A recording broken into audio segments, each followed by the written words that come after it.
आम चुनाव चल रहे हैं, 2 फेजेस की वोटिंग हो गई है, 5 चरणों का मतदान बाकी है। जिन सीटों पर मतदान होना है, उनमें बिहार की सारण सीट भी है, जिसको हाई प्रोफाइल सीट माना जा रहा है।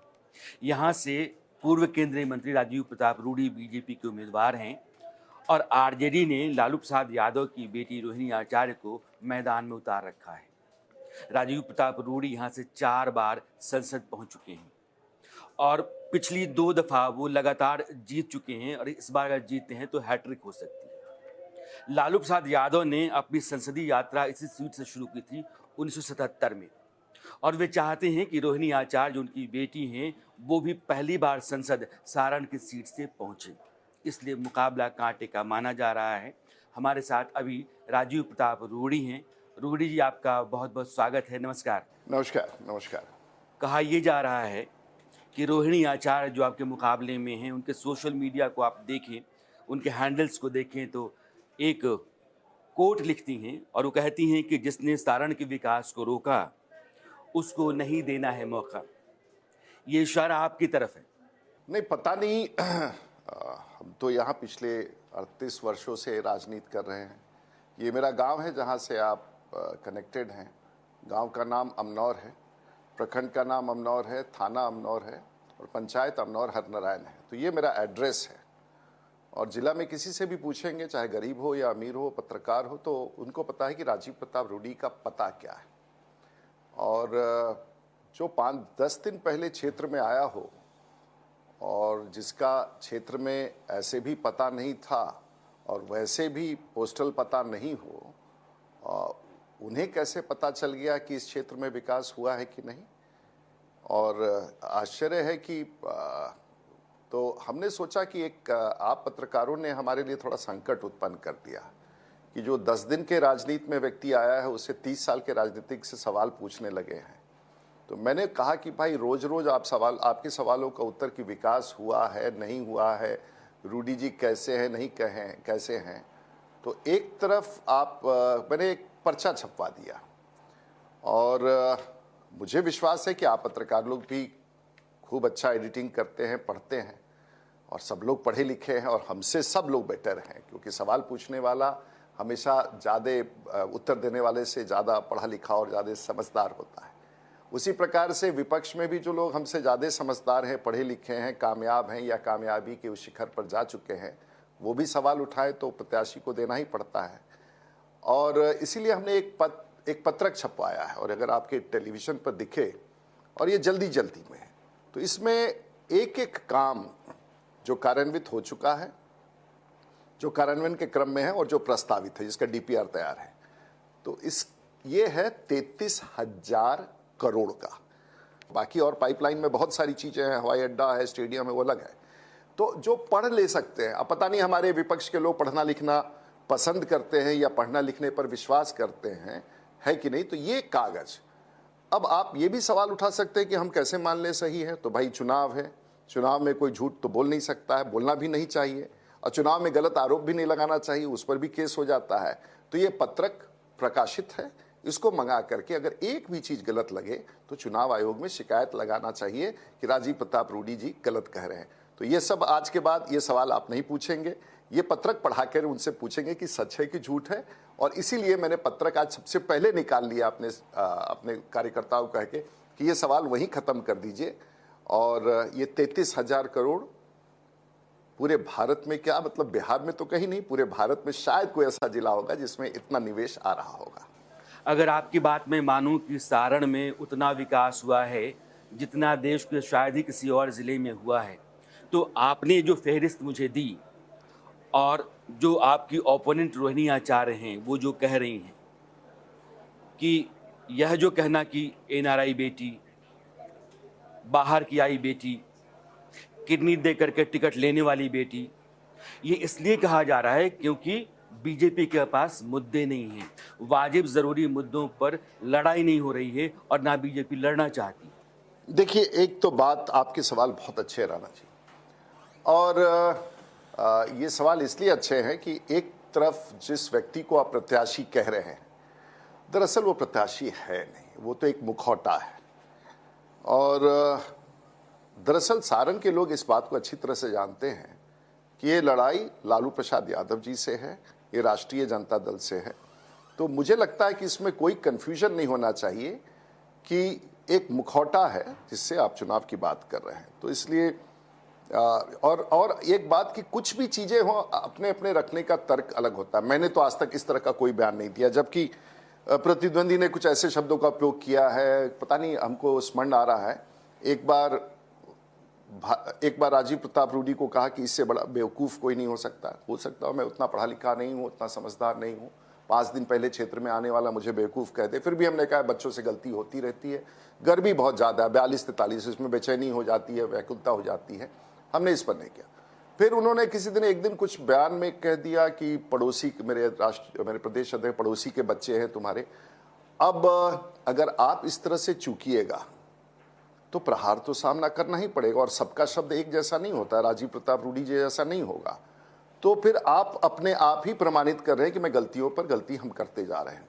तो थोड़ा अनुभव का अभाव तो है, और हम कहेंगे कि उनके जो इलेक्शन मैनेजर हैं, और देखिए लालू जी जैसा मजा हुआ राजनेता तो हम तो 30 साल से, आपने थोड़ा मेरा फिगर थोड़ा गड़बड़ कर दिया राणा जी। मैं 96 में यहाँ जीता, 99 में जीता। नहीं रोडी जी, ऐसा नहीं है। तो मैं ये कहता कि आप लगातार 2 बार जीते हुए हैं, मेरा लोकसभा में 5वां हो जाएगा इस बार। मुझे पता है कि 4 बार आप जीत चुके हैं, लेकिन ये हैट्रिक की बात कर रहे हैं, तो मेरा पुराना इतिहास को आप छिपा देते हैं। तो हम एक बार हाँ नहीं, मैंने हम उतने रामशेखर बाबू पूजनीय थे और बहुत ही वरिष्ठ थे, हमारी तुलना हम उन लोगों से तुलना नहीं कर सकते, बड़े नेता लोग थे। हम तो बहुत साधारण पॉलिटिकल वर्कर है। एक बार यहाँ से विधायक रहे डॉक्टर प्रभुनाथ सिंह, रघुनाथ, जगन्नाथ, एक ज़माना हुआ करता था, उनमें से एक व्यक्ति को 27 साल की उम्र में हरा करके। फिर जब लालू प्रसाद जी यहाँ मुख्यमंत्री थे, याद रखिएगा ये सब आप लोग हिस्ट्री को उलट के नहीं देखते। लालू प्रसाद जी जब यहाँ से मुख्यमंत्री थे, उनके 6 के 6 विधायक राष्ट्रीय जनता दल के थे। उस समय भी राजीव प्रताप रूडी लोकसभा में जीत के चला गया। उनकी श्रीमती जी 1996 में जब वो मुख्यमंत्री थे, 1999 में भी हम जीते, और फिर 2008 में लोग राज्यसभा गए, 2010 में रिपीट हुए, 2014 में जीते, और राबड़ी जी भी मेरे खिलाफ चुनाव लड़ चुकी हैं। और उसके बाद उनके समधी भी, जो आजकल उनसे नेचुरली उस समधी के साथ जो बर्ताव हुआ, उनकी बेटी के साथ जो हुआ, चंद्रिका जी की बेटी के साथ, ऐसा तो कोई घर परिवार, वो बच्ची जिस तरह से कह रही थी कि झोटा खींच खींच के मारा जाता था, उन्होंने नाम लिया किसी के परिवार का, सीनियर अपने अपने सास का नाम लिया, ऐसा तो कहीं नहीं होता है साहब। और आज गुस्सा है लोगों में, और उनके समाज के लोगों में भी। आप चंद्रिका जी के साथ जो व्यवहार हुआ, वो समाज में बहुत भयंकर गुस्सा है, गुस्सा बहुत है साहब, हम नहीं बोल सकते हैं। लेकिन राष्ट्रीय जनता दल के कार्यकर्ताओं में गुस्सा है कि एक ऐसी पार्टी है जो अपने आप को राष्ट्रीय कहती है, और उनको सिर्फ अपने बच्चे ही मिलते हैं प्रत्याशी में। पाटलिपुत्रा से लड़ना है तो बड़ी बेटी जी लड़ेंगी, छपरा से लड़ना है तो छोटी बेटी लड़ेंगी, डिप्टी चीफ मिनिस्टर बनना है तो छोटा बेटा बनेगा, कैबिनेट में मंत्री बनना है तो बड़ा बेटा बनेगा।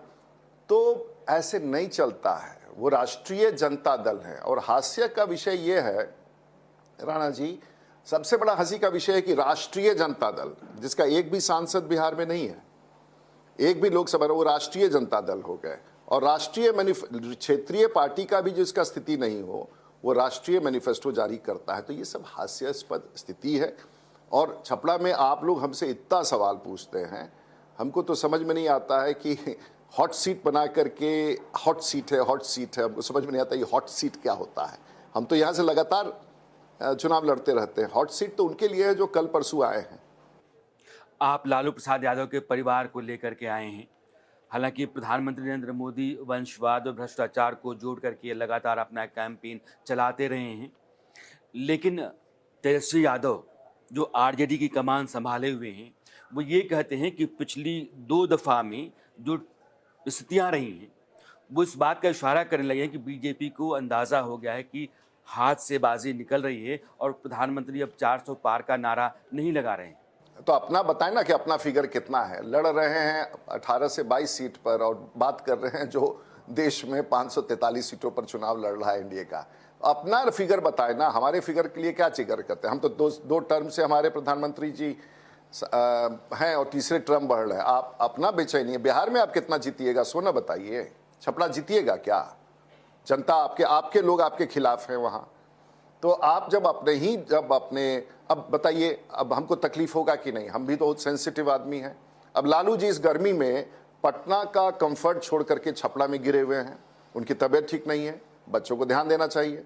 बच्चे इतने सीनियर लीडर को गांव गांव घुमाने का कोशिश कर रहे हैं, क्यों? लेकिन ये बात दूसरा है कि छपरा में अब व्यवस्था उनके जैसा नहीं है जो 1990 में था, कि ना बिजली था, ना पानी था, ना सड़क था, ना तो अब तो घर घर में एसी है, घर घर में बिजली 24 घंटा है। तो लालू जी के लिए हम लोगों ने रोड भी अच्छा बनवा दिया है, नीतीश जी ने और प्रधानमंत्री जी ने। 24 घंटा बिजली, तो जहां भी रहे स्वस्थ रहे। अब डॉक्टर तो हम लोग विदेश से नहीं बुला सकते हैं छपरा में। जब तक गरीब का डॉक्टर नहीं मिलता है तब तक अमीरों के लिए हम लोग विदेश से डॉक्टर नहीं मंगा सकते हैं, वो तो नहीं कर सकते हैं। लेकिन हम लोग चाहेंगे कि उनके परिवार में वो सीनियर हैं, स्वस्थ रहे। बच्चे ठीक नहीं कर रहे हैं उनके साथ। तो आप ये कह रहे हैं कि लालू प्रसाद यादव का परिवार उनकी सेहत की कीमत पर जीत हासिल करना चाहता है, यानी कि ये कह रहा है कि, और उसके बाद इतना गर्मी में जबरदस्ती किए हुए कि आप मेरे यहाँ बैठिए, हमारे चुनाव जितवाइए। रूडी जी, वोटर टर्नआउट 2 बार में बहुत कम रहा। हालांकि पहली बार के मुकाबले दूसरे फेज में लोग ज़्यादा आए हैं, लेकिन गर्मी बहुत है क्या वहाँ? 42-43। हम लोग जब सुबह से शाम तक निकलते हैं, शाम को लौटते हैं, साबुन से मुंह धोते हैं कभी कभी, और उसके बाद थोड़ा सा लगाते हैं, थोड़ा सा कि भाई थोड़ा सा जल गया है, थोड़ा लगाया जाता है तो पड़पड़ा। अब खा क्या गइल बा। कहें, अब देहात में हम रहते ये हैं। सारे शब्द अब आप लोग तो भोजपुरी हमको के सिर्फ हैं, समझते देशज हैं कि हैं। हम पायलट हैं, और राजीव अंग्रेजी जी बोलते अच्छा हैं, भोजपुरी लेकिन रउआ बोलते तो हैं। जानी लगे हम भोजपुरियो ठीक ठाक बोलीला। लेकिन ये बात तो केहू बोलेला ना वैसा हमरा से। हाँ। एक सवाल आपका जो ओपोनेंट है, मैंने कांग्रेस और आरजेडी दोनों को मिला करके मैं रख रहा हूँ, वो ये कह रहे हैं कि बीजेपी अगर विकास के मुद्दे पर चुनाव लड़ती या विकास से उसने देश में करा, सारी बातें क्यों आ गई हैं? क्योंकि बीजेपी असली मुद्दों पर चुनाव नहीं जीत सकती। पता नहीं उनको सुनाई ऐसा देता है। मुसलमान भी अब हमारे साथ बड़ी संख्या में। देखिए, भगवान राम का आशीर्वाद सबके लिए है। अब हम तो देख रहे हैं कि राष्ट्रीय जनता दल के लोग जो हमारे चुनाव प्रचार में यहाँ आए हैं तो सबसे पहले हरिहर नाथ मंदिर में पहुंच रहे हैं। तो भगवान के शरण में जाए हुए किसी का कोई उपाय नहीं है, और भगवान के शरण में तो जाना ही पड़ेगा सबको, चाहे हम हो, कार्यकर्ता हो, नेता हो, मंत्री हो। है वहाँ, चूंकि बड़ी सच्चाई है बिहार यूपी में वोट के दौरान की, तो यादव और राजपूत ये दोनों लगभग बराबर बराबर हैं। मुसलमानों की आबादी यादवों के साथ लग जाती है, बनिया और दूसरी जातियां जो होती हैं राजपूतों के साथ लग जाती हैं, और लड़ाई कमोबेश इसी तरीके से होती है। इस बार क्या ऐसे ही लड़ाई होगी या फिर कुछ बदलेगा? मेरे पॉलिटिकल एग्जिस्टेंस का देश में अकेला एक ऐसा संसदीय क्षेत्र है राण जी, जहां 2004 में बिना काउंटर माइंड हुए हुए, जब लालू प्रसाद जी रेलवे मिनिस्टर बन गए तो बिना काउंटर माइंड किए हुए 1400 सीटों पर पूर्ण मतदान हुआ। बीपीएससी का क्वेश्चन होता है, भारत के 80 साल 70 साल के इतिहास में ये कभी नहीं हुआ है। तो हम तो हार्ड ग्रूम्ड पॉलिटिशियन हैं। लेकिन आप कभी कभी हमसे भी भोजपुरी छोड़ के, हम कहने का मतलब है हम बहुत लंबा है। मेरा फर्स्ट करियर पॉलिटिक्स है, हार्डकोर पॉलिटिशियन जिसको कहते हैं। लेकिन जब भारतीय जनता पार्टी किसी को टिकट देती है, याद रखिएगा, भारतीय जनता पार्टी इसलिए नहीं टिकट देती है आप किसी जाति के हैं। अगर आप सिटिंग एमपी हैं तो आपका पार्लियामेंट में परफॉर्मेंस कैसा है, आपके स्टैंडिंग कमेटी में परफॉर्मेंस कैसा है, आप इंटरनेशनल, जैसे मैं WTO पर पार्लियामेंट में सिंगल पार्लियामेंटेरियन हूं जो WTO के फोरम पर भारत के पार्लियामेंट को रिप्रेजेंट, अपने कॉन्स्टिट्यूएंसी से कनेक्ट है कि नहीं, देश के प्रधानमंत्री के काम और जो योजनाएं हैं, भारत सरकार की योजनाएं, उसको अपने यहाँ कार्यान्वित। आज हमारे यहाँ देश में सबसे ज्यादा आयुष्मान कार्ड अगर बिहार में कहीं बना है तो छपरा में बना है। आपके यहाँ इंफ्रास्ट्रक्चर का, आपने भारत सरकार की योजनाओं को और आपने देश के प्रधानमंत्री के उन कार्यों को लोगों तक पहुंचे हैं, उसका कितना आपने उसको कनेक्ट किया है, कई सारे। और आपने पार्टी से आपका कनेक्ट कैसा है, वर्कर से कनेक्ट कैसा, तब जाके is going to be your candidate. I fit, possibly I fit in that criteria, so I am sitting here as a candidate. हमारे यहाँ मेरा अधिकार नहीं है कि छपरा से मैं बार बार चुनाव लड़ूं, ऐसा नहीं है। रूडी जी, चुनावी व्यवस्था के बीच में आपने समय निकाला, मुझसे बात की, आपका बहुत बहुत शुक्रिया और मेरी शुभकामनाएं हैं कि आपको आप कैसा एक बार लगता है फिर छपरा जीतें, जब आते हैं, संसद अच्छी सड़कें पहुंचे देखते और हैं, सारण 24 की घंटा सीट से 24 घंटा बिजली नहीं, देखते हैं, बोलते मुझे क्यों नहीं है? आप तो गांव आते हैं, बहुत छोटा लगाएं आदमी हो। Thank you very much. और संसद में पहुंचे। मेरी बहुत सारी शुभकामनाएं आपको।